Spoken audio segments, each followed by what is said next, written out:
ایک تو کل کے حوالے سے بھی چاہیں گے تھوڑا سا میں اس پروگرام میں ہم ڈسکس کر لیں. کل سہ افریقی مذاکرات ہو رہے ہیں اور سہ افریقی مذاکرات میں ایران کے صدر محمود احمدی نیاد بھی پاکستان پہنچ چکے ہیں. آج بڑا شاندار ان کا استقبال کیا گیا اور ان کی جو سادگی تھی وہ ان کے چہرے اور ان کے لباس سے جو ہے وہ نمایاں تھی. اور ساتھ ساتھ ہمارے جو ہیڈ آف اسٹیٹ تھے اور ساتھ پرائم منسٹر پاکستان یوسف رضا گیلانی بھی موجود تھے. تو اس دوران ان کو بڑا شاندار استقبال کرنے کے ساتھ ساتھ انہوں نے جب پاکستانی حکام سے ملاقات کی تو اس میں بات کی گئی کہ پاکستان کا تجارتی حجم جو ایران کے ساتھ ہے وہ $10 ارب تک لے جایا جا سکتا ہے. اس کے انہوں نے آئندہ ان فیوچر میں جو ہے وہ اگری کیا ہے کہ پاکستان کے ساتھ تجارت بڑھائی جائے گی. اب سوال یہ ہے کہ $10 ارب کی تجارت ہماری ہوگی ایران کے ساتھ اور $15 ارب کی تجارت جب پرائم منسٹر نے وزٹ کیا چائنا کا ان کے ساتھ.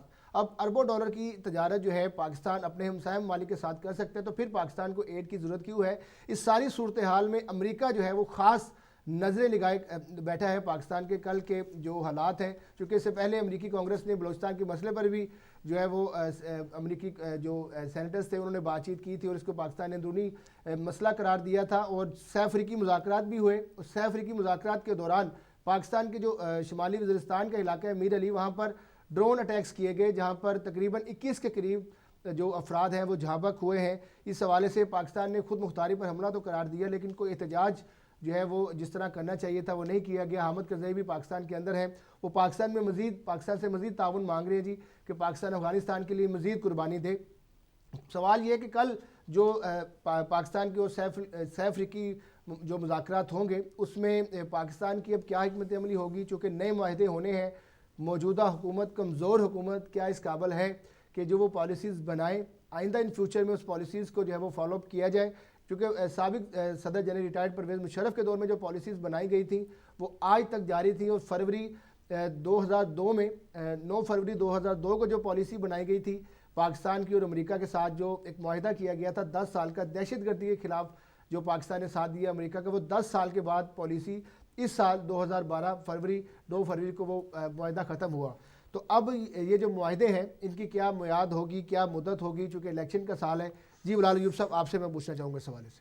دیکھیں مجھے کرزئی صاحب کے اوپر تو بالکل بھروسہ نہیں ہے. آپ نے ایک بات کی ہے کہ امریکہ بڑا بے چین ہے, کل کے کیا خلاصہ نکلتا ہے ان کی میٹنگ کی. کہ آپ کیا سمجھتے ہیں امریکہ کو نہیں پتہ ہے کہ کل کیا خلاصہ نکلنے والا ہے؟ بالکل ہی نوز ایوری تھنگ.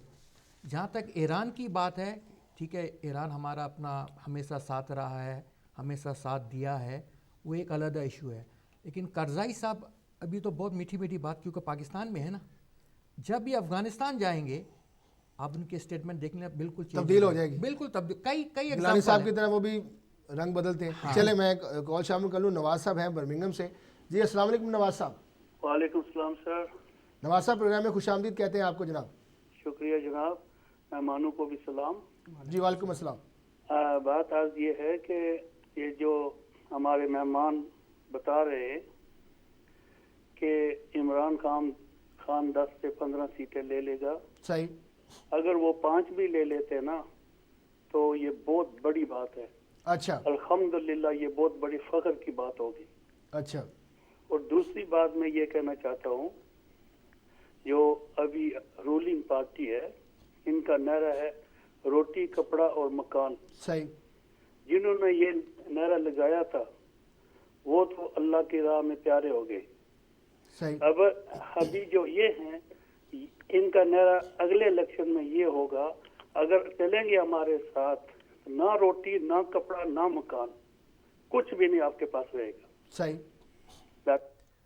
چلیں تھینک یو ویری مچ نواز صاحب, آپ کا نقطہ نظر سامنے آیا. کرٹیسائز کرنا بہت آسان ہے, بڑا جو ہے آپ کسی بھی پارٹی کے اوپر کسی بھی شخص کے اوپر, لیکن جب سلوشن کی بات کی جائے تو اس کے ساتھ سلوشن بھی ہونا چاہیے کہ اس چیز کا یہ سلوشن ہے. جس طرح آج 5 ایمرجنسیز جو ہے وہ اس کا اعلان کیا پاکستان تحریک انصاف کے سربراہ نے, لیکن اس میں ایک جو سب سے بڑی بات تھی وہ فارن پالیسی کی تھی, پاکستان کی خارجہ پالیسی. چونکہ اس وقت دنیا گلوبل ولیج بن چکی ہے اور گلوبل ولیج بننے کے ساتھ ساتھ جو پاکستان جو اس صورتحال سے گزر ہے تو اس میں خارجہ پالیسی کی بڑی اہمیت ہے. اور خارجہ پالیسی کا آج ذکر نہیں ہے, اس حوالے سے ہم بات کر رہے ہیں کہ فارن پالیسی کیا ہونی چاہیے پاکستان کی. جی بلال ایوب صاحب اس حوالے سے.